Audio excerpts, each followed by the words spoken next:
Iago, imos lembrar cal é o número de WhatsApp para que todos aqueles que aínda non puideron transmitir a súa curiosidade, a súa dúbida, facerlle chegar a Nuska Chous, a quen xa nos acompaña. Que tal, Nuska? Hola, que tal? Moi boa tarde. Estaba mellor tarde na miña terra, Sí. Aquí sempre está mellor ali, non? Pero aquí está a chover todo cuberto e alá tiñamos 25 grados. Si a lo despejado azul e facía un calorazo. Que Estamos en tempo de treboadas agora. Non se acaba de facernos o parte meteorolóxico de Ribeira, non? De Ribeira. Pues mira, faltábanos ese. O mellor cando chegues a la Ribeira está chovendo ali. Pode ser que leve tamén o arrastre todo Que isto vaya na para- noite de trebón nun vello Mouro Castelo. Cal era o número, Iago? Pois o número que tedes disponible é o 627-751-962, aberto para audios ou para mensaxes escritas. Temos moitas preguntas por aí. Si, ainda temos almacenadas unhas pouquiñas, así que imos comezar Vamos para a darlles darlle. saída. Dignos por aquí. Gustaríame que Nuska me recomendara algunha planta gateadora ou rubideira, agora che Sí, traduzco, sí, a Nuska, min eso transmite... que sería o que en castelán coñecemos como unha planta trepadora, sí, Trepadora, vale. de folla perenne para tapar un muro feo. Xa. Muro feo, pois mira, por exemplo, se a quere utilizar solo para cubrir, eu recomendaríalle Edras. Que cousa máis enxebre, máis bonita, máis cobertora e máis podeas usar para facer sabón. Non sei se podías... Ah, sí? Sí. Sabón de Edras para lavar a roupa. O sea, Eu sei que se utilizan para- fármacos hoxe en día, fármacos para tos, non? Bueno, non sei se Bueno, a mesma Edra hai era. que ter cuidado, porque si, No, non si estou que dicindo nada, farmacológicamente tamén podemos utilizarle, pero é mellor que yo deixemos na man de expertos, pero o xabón para lavar a roupa sí que o podemos facer de feito, eu fago desde fai anos. Bueno, pois a Edra sería un opción. Ademais pode poñer a que é a natural, que a pode ir coller ao monte a coste cero, ou tamén a que é variegada, que ten como unhas beiriñas blancas, Esas son as que é máis bonitas, fermosísima. Sí, sí, sí. Pero bueno, si quere utilizalo como cobertura e aínda encima utilizar os frutos, que mellor que un maracuyá. Quero dicir, porque cubre perfectamente, ten unhas flores exóticas preciosas, e despois ten un fruto tamén, que Pero tamén se come. Aquí das en Galicia. Como non se vai dar? Das estupendamente, pero estupendísimamente, Dios mío, de feito, si poses e depois se a queres quitar, vas a ter que pedirlle axuda aos santos. Unha vez que prende aí... Porque xa prende, non- claro, a ver, calquera tipo de enredadera, pero calquera do mundo vai a ser invasora. O sea, invasora, despois para quitala, cuidado, pero calquera, dame igual, Despois tamén pensín en ofrecerlle, por exemplo, o jazmín, que ademais é un olor profundísimo toda a primavera e todo o verán, e vai a dar unha cobertura verde bonita, e tamén se vai a agarrar perfectamente ao muro feo. Se non, hai unha especie de kiwi que se chama kiwiño, que tamén é tipo enredadera, que bota un fruto parecido ao kiwi, pero como que o bota como en piñoquiñas de 3 ou 4, é moito máis pequeniño, é verde por dentro, pero non ten peliños por fora, o sea que se come a fruta así inteira. O sea que xa lle din Pois mira que hai solucións. variedades. Sí, hai moitísimo. Sí, si quere utilizalo tamén para comer, pois eso, ou o maracuyá, ou o kiwiño. Pois unha pregunta que Si teño. non era- Este tipo de solucións traen tamén moito bicho, moita bichería para as casas? No, que va, ao contrario, mira, por exemplo, o jazmín, o que vai a atraer son polinizadores, co cal si tes unha horta cerca sempre vai a ser perfecto. O aroma sempre é agradable tamén para nós. Sí. É moito mellor que serrar con esas alambradas tan feas, artificiales, feas tal, pois eu tamén prefiero poñer unha enredadera aínda que me ocupe o sitio inteiro, quero dicir. E se aínda encima ten fruta en Pois algunha sí. época do ano, solución Pois mellor que perfecta. mellor. Agora imos escoitar un audio que temos por aí. Hola, boa tarde. Este é un mensaxe para Nuska. Antes de nada, saludarte, darte un abrazo grande e as gracias por todo a labor que faz no tema das hortas e os consellos que nos das a todos os que estamos empezando. A miña pregunta é a seguinte. Falas de que as lentejas teñen nitrógeno na súa raíz e que se poden plantar na horta. Pero que faz despois con elas? Esa é a miña pregunta. Entérralas, sácalas, faz puré, simplemente contelas aí e sacalas, arrancalas de aí e plantar os tomates, por exemplo, ou os pimientos, xa é suficiente? Que faz exactamente cas lentejas? Gracias. Por certo, chámome Belén. Gracias, Belén. Hola Belén, que tal? Bueno, pois mira, ese tipo de plantas, o sea, as leguminosas, que se caracterizan por ter as súas sementes en vainas, o sea, xa todo o mundo se imagina máis ou menos cales son, non? Chícharos, pavóns, lentellas, xudías, lentejas, como dixía ela, incluso os tosos e as xastas tamén son un tipo leguminosa, pero o que fan é absorber o nitrógeno que hai no aire, que respiramos normalmente, que non todas as plantas son capaces a recollelo e a asimilalo, e en simbiosis con unha bacteria que vive no chan, anclano nas súas raíces, entón fan como se foran pequenas reservas de nitrógeno máis puro imposible. Entón, é un consello que eu dou de botar leguminosas no inverno se non vas a utilizar o teu terreno, para que as leguminosas fagan nitrógeno para os seguintes cultivos, non? Que é o que pregunta Inés, era? Bueno, Belén. Belén. Te dixo Belén. Éramos tres e ningún.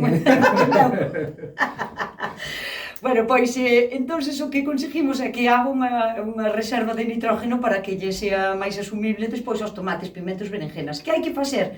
Non se pode arrancar, porque estaría anclado nas raíces. Se me acordo esta semana de facer un vídeo, arranco un chícharo ou un tirabeque que teña na casa e enseño-volo directamente, o sea, as raíces teñen pequenas boliñas de nitrógeno puro nas raíces. Entón, para que lle quede ali as plantas, tes dúas opcións.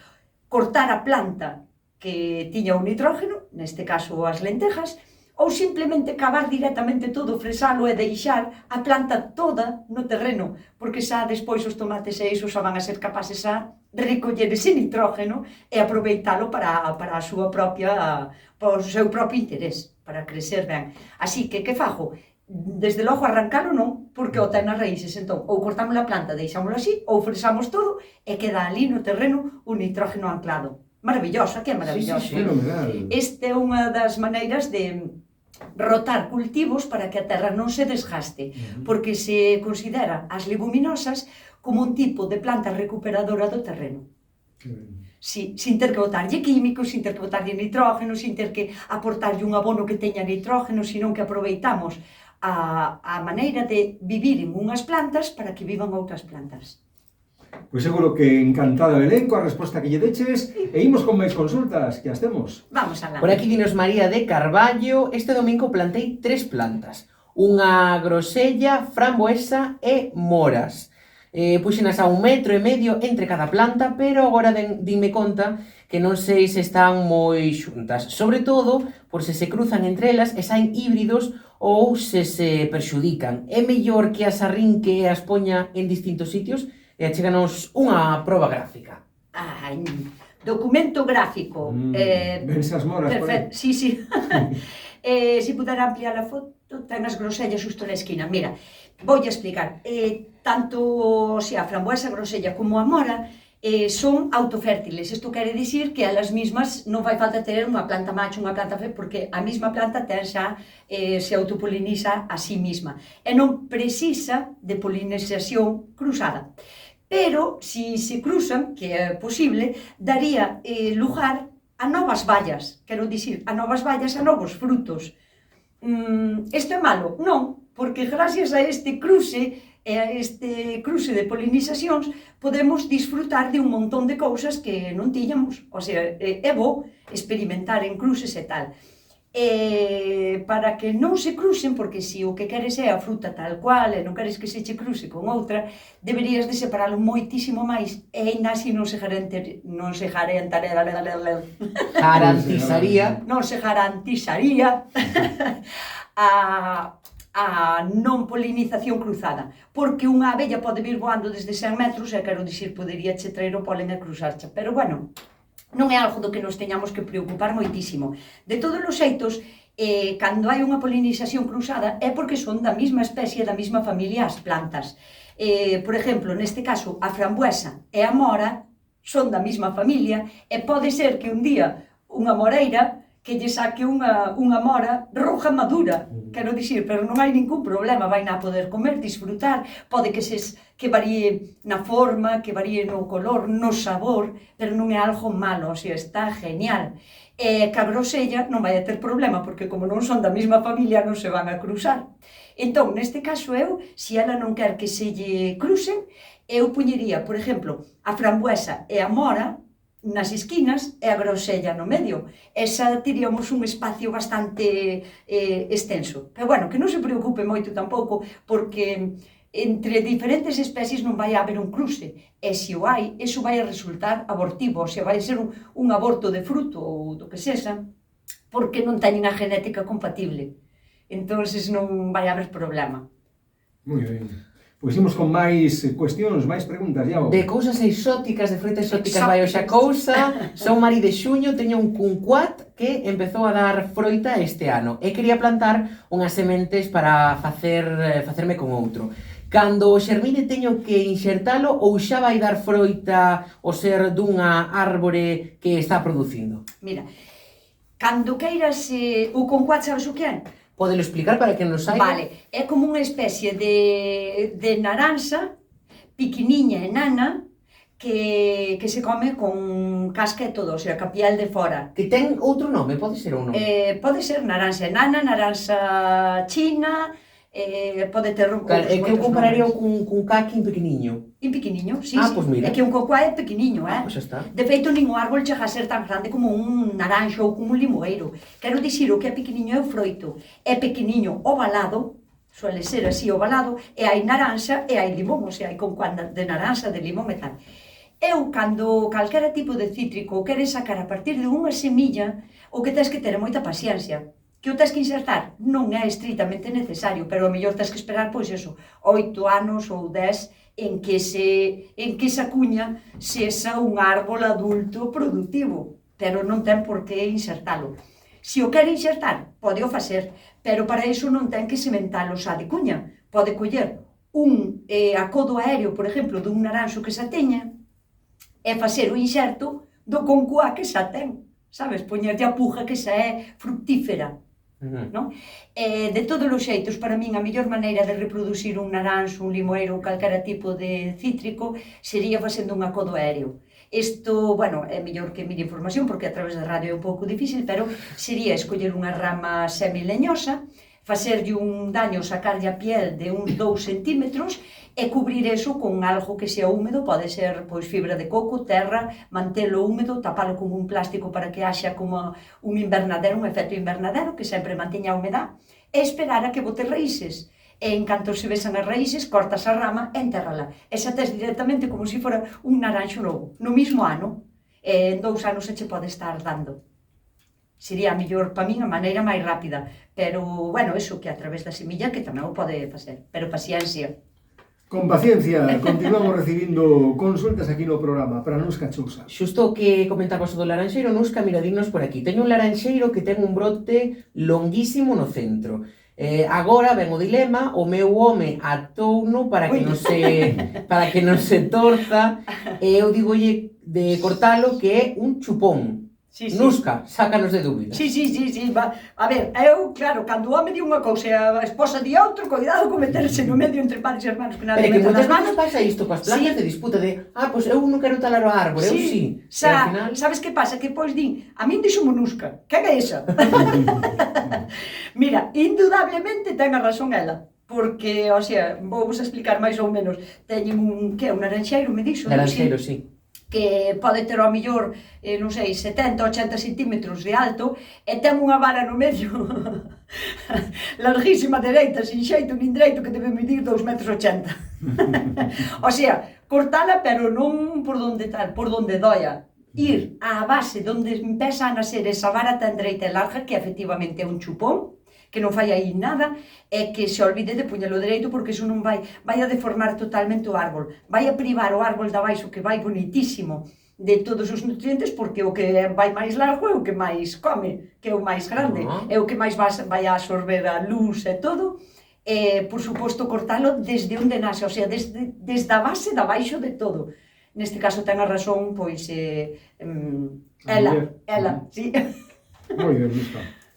Por aquí María dende Sanxenxo dinos teño outra consulta sobre frambuesas. Sí. Teño un framboeseiro desde hai 2 anos e sácame poucos froitos. Como podo axudarlle para ter unha boa produción este ano? Mira, canto tempo dixo que tiña? 2 anos. 2 anos, bueno, pois é grande, xa tiña que haber dado porque o framboeso a non ser que comprar unha cousa moi pequeniña, pero bueno. Dase moi ben aquí, o sea, todo tipo de frutilla, framboesas, arándanos e todo eso. Pero hai que manejar un pouquiño ben a poda, a nutrición, a prevención de plagas, as inclemencias, porque non lle gusta tampouco o vento, é así, non? Entón, hai 2 tipos de variedades e eu non sei cal ten ela. Hai nos biflorales, o sea, de remontante, que é remontante, que ten no froito, no verán e no outono. E hai outro que non é remontante, que é unifloral, o sea, que ten só o froito no verán. Entón, se é destes do verán, hai no que podar despois da colleita, o sea, cando acaba o verán, antes de que empece o outono, hai no que podar.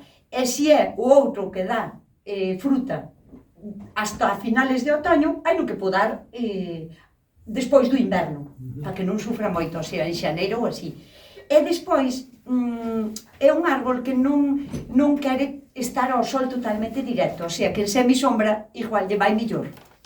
E non olvidarse nunca de fertilizalo. E neste caso, evitar o nitrógeno, o sea, con fósforo e potasio, sobre todo. Cando queremos que un frutal, sobre todo un tipo destes que dá miles de frutas, o sea, porque se nos poñemos a contar as que dá, poden ser miles, e sendo un arbusto pequeno. Hai que axudar moitísimo, pero evitar o nitrógeno, sobre todo fósforo e potasio, porque son os 2 macronutrientes que necesitan as plantas que lle van a axudar na floración. Polo tanto, se lle axudan na floración, vai a axudar na fructificación. Ten xeitos de facelo de maneira caseira, se non hai químicos específicos para fertilizar, que teñen menos nitrógeno e teñen máis fósforo e máis potasio, que xa son específicos para axudarlle na floración. Pois eu creo que cunha consulta máis case chegamos ao tope. Por aquí dinos, teño un terreo no que planto de todo. Cando vou preparar, na primeira capa de terra, teño como unha alfombra de raíces. Non son profundas, pero a verdade é que me dan moito traballo. Como podo eliminalas ou facer que non me saian? Cando hai raíces, o sea, hubo unha planta fijo, non é un terreno que estivese estío todo o ano, porque é imposible que haga unha raíz se non hubo unha planta. Moitas veces, cando compramos este tipo de,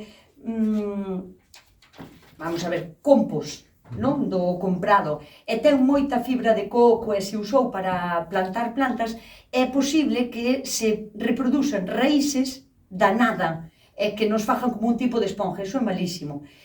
Como quitalas? Tenas que arrancar, ou sea, de alguna maneira tenas que arrancar, e non valen para compostar, porque volvería a facer o mismo proceso, non? Se foi porque hubo plantas estivales que estiveron aí unha temporada e a planta chegou o seu tempo e morreu, quedaron as raíces. Evidentemente hai que cavar, arremancarse e arrancalas, porque senón po ano, pois volvenlle a salir. E o que si lles recomendo, desde logo, é botar, empezar a facer o seu propio compost, usar unha esquina da horta para fabricar compost a toneladas e botarlle o compost á súa terra para evitar, por exemplo, este tipo de problemas, non? Que che nacen cousas da nada ou raíces da nada, brotan así. Compost. Materia orgánica feita na casa. Pois aí está a solución de Nuska Chousa para esta ointe tamén do programa.